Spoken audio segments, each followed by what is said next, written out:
اسی سلسلے میں ہمارے ساتھ ہمارے گیسٹ ہیں ڈاکٹر حسن والا صاحب.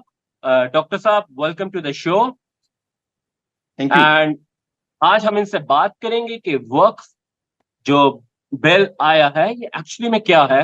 اور اس کے امپلیکیشنز کیا ہوں گے اور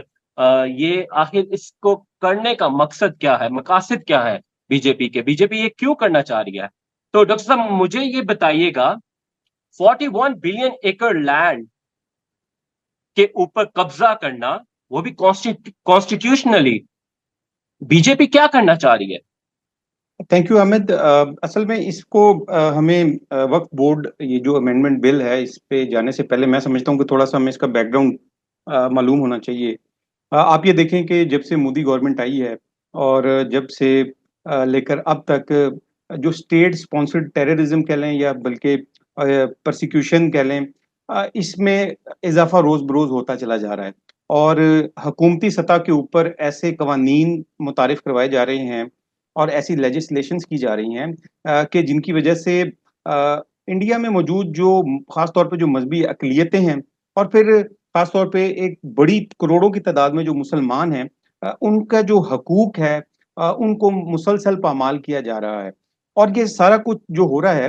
یہ اسٹیٹ اسپانسرڈ اس کو پرسیکیوشن کہا جا سکتا ہے. اور یہ ہم نہیں کہہ رہے,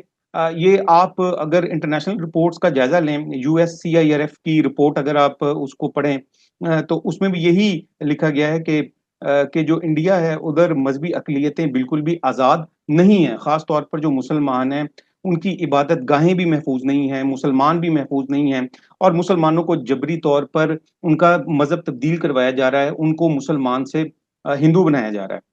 اب آپ نے اسی کہا کہ مذہبی اقلیتیں محفوظ نہیں ہے, جی تو کیا یہ معاملہ صرف مسلمانوں تک یا اسلام تک محدود ہے, یا یہ باقی بھی مذاہب اور پریکٹس کرنے والوں لوگوں تک بھی یہ پرسیکیوشن کا دائرہ دیکھیں وسیع کیا گیا ہے؟ یہ اس کے بارے میں کیا خیال ہے آپ کا؟ جی دیکھیں, یہ ایسا ہے کہ جو انٹرنیشنل آبزرورز ہیں یا انٹرنیشنل جو رپورٹس ہیں ہیومن رائٹس کی, اگر آپ ان کو غور سے پڑھیں گے اور یا مختلف ریسرچ پیپرز بھی ہیں اس کے اوپر, اگر آپ وہ پڑھیں گے تو آپ کو پتہ چلے گا کہ صرف مسلمان ہی نہیں بلکہ دیگر جو مذہبی اقلیتیں ہیں, خاص طور پر مسلمان تو ہیں ہی ہیں بہت بڑی تعداد میں, ان کے ساتھ تو ڈسکریمنیشن کی جا رہی ہے, لیکن اس کے ساتھ ساتھ خاص طور پر سکھوں کے ساتھ اور پھر نچلی ذات کے جو ہندو ہیں, جو دلت جو ہیں, انٹچیبلز جن کو بھی کہا جاتا ہے وہاں, تو ان کے ساتھ بہت زیادہ جو ڈسکریمنیشن ہے وہ کی جا رہی ہے. یہی وجہ ہے کہ اگر آپ یہ دیکھیں کہ انٹرنیشنل لیول کے اوپر جو انڈیا ہے اس کو جو ہیومن رائٹ کی جو مختلف آرگنائزیشن ہے ان کی طرف سے بہت زیادہ ان کو نشانہ بنایا جاتا ہے آئے روز. اور یہ اس کے, اور میں نے آپ کو جیسے بتایا USCIRF کی جو رپورٹ ہے اس کو اگر آپ دیکھیں, اور ان کے جو چیئر ہیں جو پریزیڈنٹ ہیں اس وقت, ان کو بھی اگر آپ کامنٹس پڑھیں تو آپ کو پتہ چلے گا کہ انہوں نے بہت شدید تنقید کی ہے انڈیا کے اوپر, اس کی انڈیا کی صورتحال کے اوپر, اور خاص طور پر وہاں پر اس وقت جو سکھوں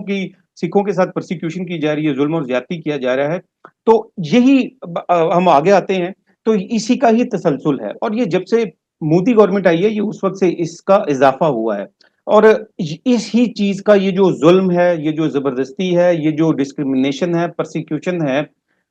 مسلمانوں کے خلاف, خاص طور پر یہ جو تعصب ہے, اسلاموفوبیا بھی کہہ سکتے ہیں آپ اس کو,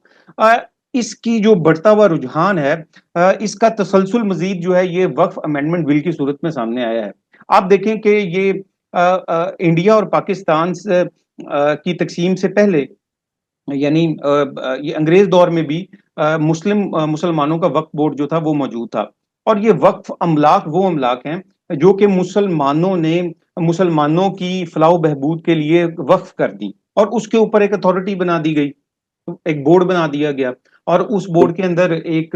ممبرز بنا دیے گئے جو مسلمانوں کے, اور یہ سلسلہ چلتا رہا. اس کے بعد پاکستان بن گیا,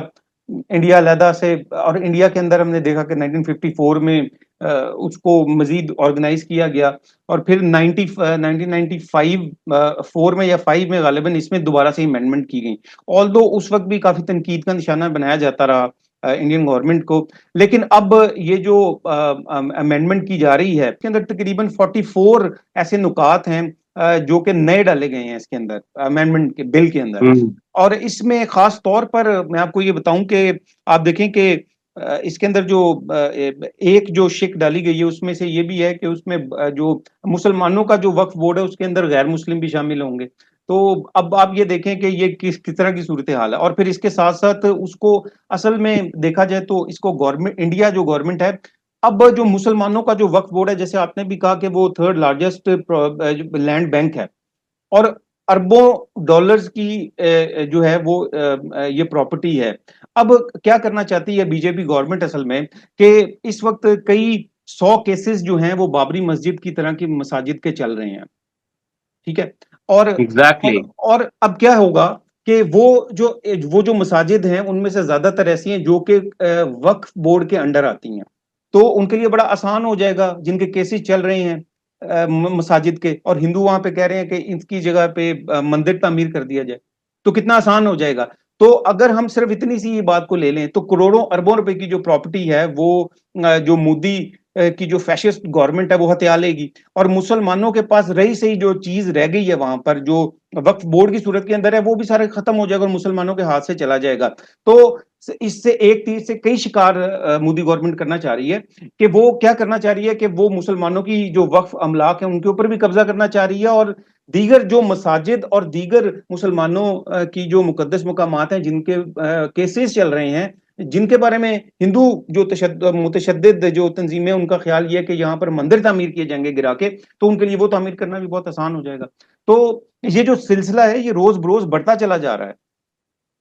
جی بالکل. میں ایک آرٹیکل پڑھ رہا تھا اس میں کہا تھا کہ نہ صرف مساجد بلکہ جو ہاسپٹل وقف بورڈ کے اندر چل رہے ہیں یا یتیم خانے چل رہے ہیں جو قبرستان ہے درگاہیں ہیں مطلب پورا کا پورا جو اسلامک کلچر ہے وہ انڈیا سے وائپ آؤٹ ہو جائے گا. تو یہ نہ صرف انڈین مسلمز کا سٹیک ہے بلکہ پاکستانی مسلمز کا بھی سٹیک ہے کہ جو ہمارا ہسٹری جو ہمارا ہیریٹیج وہاں پہ موجود ہے اس کو بھی ایک وائپ آؤٹ کرنے کی کوشش کی جا رہی ہے. ڈاکٹر صاحب مجھے یہ بتائیے گا آرٹیکل 370 کے اندر کشمیر کو انہوں نے قبضہ کیا اور وہ بھی کانسٹیٹیوشنلی جو کہ سو کالڈلی کہنا چاہیے ایک طریقہ کار اپنا کے کیا گیا اور ابھی یہ جو قبضہ کیا جا رہا ہے جو وقف بل ایکٹ جو اب آپ کو نہیں لگتا کہ اتنی بڑی جو لینڈ کے اوپر قبضہ کیا جا رہا ہے یہ کشمیر سے بھی بڑا ڈاکہ ہے مسلمانوں کے اوپر مسلمانوں کے جو حقوق کا شاید ہی کوئی اتنا بڑا ڈاکہ ڈل رہا ہو اس وقت جتنا بڑا یہ سٹیپ لیا جا رہا ہے لیکن اس کو اتنا سمارٹلی پلے کیا جا رہا ہے کہ اس پہ اتنا شور نہیں آ رہا. جی دیکھیں چونکہ جو کشمیر ہے اگر دیکھا جائے تو اس جو لینڈ بینک وقف بورڈ کا ہے یہ تو ایک اس کے اندر تو ایک پورا ایک ملک بن سکتا ہے نا. ٹھیک ہے. اور اس کے اندر جیسا کہ آپ نے کہا اس کے فنڈز بھی ہیں. دیکھیں یہ صرف لینڈ نہیں ہے یہ وقف بورڈ کے پاس فنڈز بھی ہیں. ٹھیک ہے. تو اچھا جی فنڈز بھی ہیں نا جیسے مثال کے طور پر جو پورا کا پورا سوشل سسٹم ہے سوشل سوشل سسٹم ہے. مطلب آپ یہ لینڈ لے لیں گے تو جو ایکٹیویٹیز ہے سوشل ایکٹیویٹیز ہے مدرسہ کی ہو گئی مسجد کی ہو گئی یتیم خانے کی ہوگی ہاسپٹل کی ہوگی پورا کا پورا جو سپورٹ سسٹم ہے جو کہ انڈین مسلم نے آن دیئر اون اسٹیبلش کیا وہ پورا کا پورا آپ ختم کر دیں گے. جی وہ پورا وہ ختم کر دیں. بالکل آپ ڈسمینٹل کر دیں گے تو جی پھر آپ جو تو سرکار ان سے بھی چیزیں چھین رہی ہے آپ اس سے توقع کریں گے کہ وہ ان کو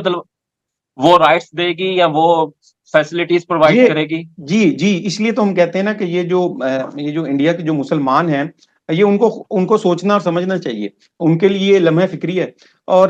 بالکل سوچ رہے ہیں. ہم یہ ایک بہت بڑا طبقہ ایسا ہے کہ جو کہ اس پہ آواز بھی اٹھا رہا ہے اور اس کے اوپر پروٹیسٹ بھی بڑی اچھی خاصی تعداد کے اندر جو ہے وہ انڈیا کے اندر اس ٹائم ہو رہا ہے اور مسلمانوں کے تمام مسالک کی جانب سے ہو رہا ہے یعنی شیعہ ہوں سنی ہوں یا دیگر مکاتب فکر کے جو مسلمان ہیں وہ سب کے سب جو ہیں وہ اس پہ پروٹیسٹ کر رہے ہیں. اب لیکن اس میں آپ یہ دیکھیں کہ ہم یہ سمجھتے ہیں کہ انڈیا اپنے پاؤں کے اوپر خود کلہاڑی مار رہا ہے. ٹھیک ہے. اور اس کی وجہ یہ ہے کہ وہاں پر اس وقت جو صورتحال ہے ایک طرف تو وہ اپنا چہرہ دکھاتے ہیں کہ ہم چاند پر پہنچ گئے لیکن دوسری طرف ہم آپ کو بھی پتا ہے کہ وہاں پر جو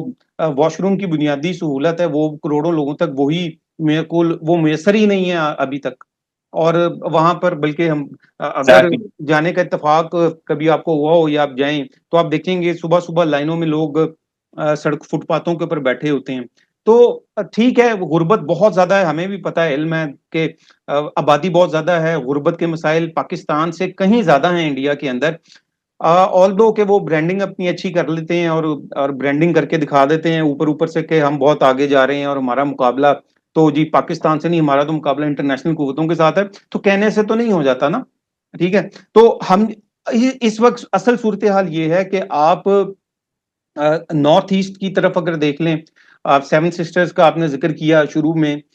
تو آپ بھی دیکھ لیں کہ وہ جو سیون سسٹرز ہیں ادھر جن کو کہا جاتا ہے, جس میں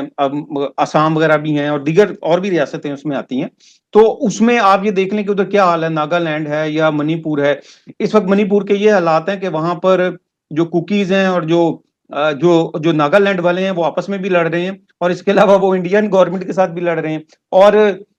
وہ علیحدہ علیحدہ اپنی اپنی ریاستیں بنانا چاہتے ہیں. اور اس کے ساتھ ساتھ جو دیگر اور علاقوں کے اندر ہیں, دیکھیں جو بنگال کے علاقے ہیں, تو آپ کا کیا خیال ہے کہ وہاں پر وہ لوگ انڈیا کے ساتھ خوش ہیں؟ آپ آج ریفرینڈم کروا کے دیکھ لیں وہاں پہ لوگ کیا کہتے ہیں, وہ لوگ بالکل بھی خوش نہیں ہیں. انڈیا پہلے بات کی جاتی تھی کہ انڈیا کے کوئی 15 یا 18 ٹکڑے جو ہیں وہ ہوں گے, اور میں آپ کو یہ پریڈکٹ کر رہا ہوں, میں انالیسز ہم تو دے سکتے ہیں, پریڈکشن ہے میری, یہ انالیسز ہے کہ آپ یہ دیکھیں گے کچھ عرصے کے بعد کہ یہ سٹارٹ تو ناگالینڈ اور منی پور والے ایریا سے تو ہوگا, لیکن اس کے کوئی 25 26 یا 28 ٹکڑے ہوں گے انڈیا کے, اور یہ چائنا, امریکہ یا پاکستان کی وجہ سے نہیں ہوں گے, یہ ان کی اپنی انہی پالیسیز کی وجہ سے ہوں گے. جو وقف امینڈمنٹ بل ہے, جو انہوں نے کشمیر کی حیثیت کو بدلا, جو انہوں نے مسلمانوں کے ساتھ ظلم اور زیادتیاں وہاں پہ جاری کی رکھی ہوئی ہیں, اور دیگر اقلیتوں کے ساتھ, سکھوں کے ساتھ پنجاب کے اندر کیا کیا, سکھوں کی پوری دنیا کے اندر جو انہوں نے اسیسینیشن کی, آپ کا کیا خیال ہے کہ جو ان کو ہزیمت اٹھانا پڑی, ان کی ذلت اور رسوائی ہوئی عالمی سطح کے اوپر, انہوں نے اسیسینیشن کی, اور انہوں نے ڈنکے کی چوٹ کے اوپر ان کے اینالسٹ نے خاص طور پہ سوشل میڈیا کے اوپر آ کر کہا, اور ایسے اینالسٹ جو کہ ان کے سول سروسز کو پڑھاتے بھی ہیں, انہوں نے آ کے ڈنکے کی چوٹ پہ کہا کہ ہم نے اپنے بڑے بھائی اسرائیل کے ساتھ مل کر ان لوگوں کی اسیسینیشن جو ہے وہ کی, اور ہم آگے بھی کریں گے. سوال میرا یہ ہے کہ اتنا سب کچھ ہو رہا ہے, انڈیا اتنا ظالمانہ رویہ انڈین کا کہ کسی کی پرواہ نہیں کر رہا اور جاتا جا رہا ہے, تو آپ کو لگتا ہے کہ یہ جیو پالیٹیکل سینیریو کے اندر اس کے کچھ امپلیکیشنز ہوں گے, کچھ ریاکشن آئے گا, کچھ انڈیا کو کہا جائے گا, اور کچھ مسلمز کے رائٹس کی یا جو مینورٹیز کے رائٹس کی بات ہوگی,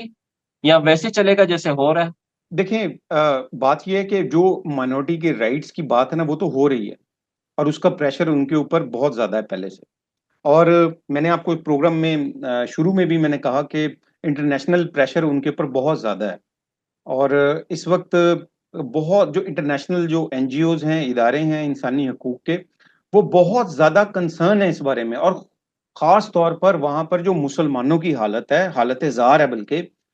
جو اس کے اوپر وہ بہت زیادہ کنسرن ہے, اور اس کے اوپر انڈیا کے اوپر کئی جو عالمی پابندیاں وہ لگ سکتی ہیں اسی وجہ سے. اور میں یہ سمجھتا ہوں کہ اس کے ساتھ ساتھ, ان پابندیوں کے ساتھ ساتھ جو اصل مسئلہ ہے وہ یہ ہے کہ وہاں کے جو لوگ ہیں, جب وہ کھڑے ہوں گے, جو وہ باہر آئیں گے, تو ان کو دیکھ کر دیگر جو نچلی ذات کے ہندو ہیں وہ بھی باہر آئیں گے, سکھ بھی مزید باہر آئیں گے, اور دیگر لوگ بھی باہر آئیں گے. تو اگر وہاں پر مزید رائٹس ہوتے ہیں اس قسم کے, تو ظاہری سی بات ہے کہ اس کے اثرات, میں نے آپ کو پہلے بھی کہا کہ وہ ارد گرد کے ممالک کے اوپر ظاہری سی بات ہے اس کے اثرات جو ہیں وہ ہوتے ہیں. تو ہم تو دیکھیں, ہم یہ چاہتے ہیں کہ انڈیا جو ہے وہ جو یہ ظلم کر رہا ہے خاص طور پر مسلمانوں کے خلاف, دیگر اقلیتوں کے خلاف, اس کو فوری طور پر بند کرے, اور اس قسم کی جو لیجسلیشنز ہیں جو کہ خاص طور پر پھر میں کہوں گا جو مسلمانوں کے خلاف ہیں, ڈسکرمنیٹڈ ہیں, اور مسلسل کی جا رہی ہیں, اور منظم انداز میں آرگنائز طریقے سے کی جا رہی ہیں, اسٹیٹ سپانسرڈ کی جا رہی ہیں, ان کا خاتمہ نہیں ہوگا اگر, تو پھر ظاہری سی بات ہے جس طرف آپ نے اشارہ دیا ہے تو یہ چیزیں ہوں گی. تو ٹھیک ہے جی, ابھی تک کے لیے اتنا ہی. انشاءاللہ ہم آپ سے پھر ملاقات کریں گے ایک نئے ٹاپک کے ساتھ. اور ٹھیک ہے ڈاکٹر صاحب, بہت شکریہ آپ کے بہت شکریہ. انالیسز کا. Thank you very much. السلام علیکم.